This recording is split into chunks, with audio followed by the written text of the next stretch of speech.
మనం సమాజంలో ఎంతో సమాజం నుండి లబ్ధిని మనం పొందుతూ ఉంటాం.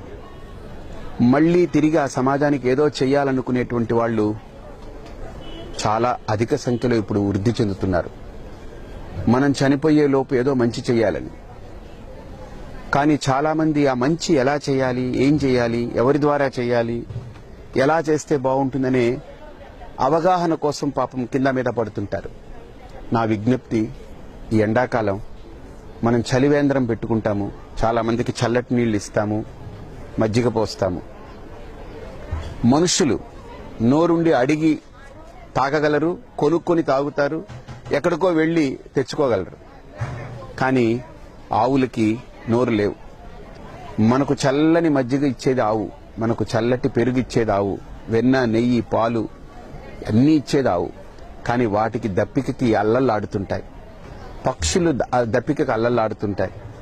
కనీసం మన ఇంటి బయట మన ఇంటికి వచ్చేటువంటి ఆవుకైనా ఒక మంచి నీరు, అలాగనే మన ఏదైతే కూరగాయలు అవన్నీ తెచ్చుకొని రోజు వండుకుంటామో ఆ కూరగాయల తొక్కంతా తీసిపెట్టి అన్నం వార్చుకుంటే ఆ గంజిని దాంట్లో కలిపి చక్కగా ఆవుకి కొద్దిగా ఉప్పు, కాస్తంత ఉప్పు దాంట్లో కలిపి కొద్దిగా బెల్లం కలిపి ఆ కూరగాయల తొక్కలు అవన్నీ వేసి మనం వండుకున్న అన్నంలో ఒక గుప్పిడు అన్నం, వండుకున్న అన్నం, బియ్యం కాదు, దాన్ని ఒక గుప్పిడి దాంట్లో వేసి ఒక గిన్నె నిండా దానికి పెడితే కడుపు నిండా తాగి మనల్ని ఆశీర్వదిస్తుంది.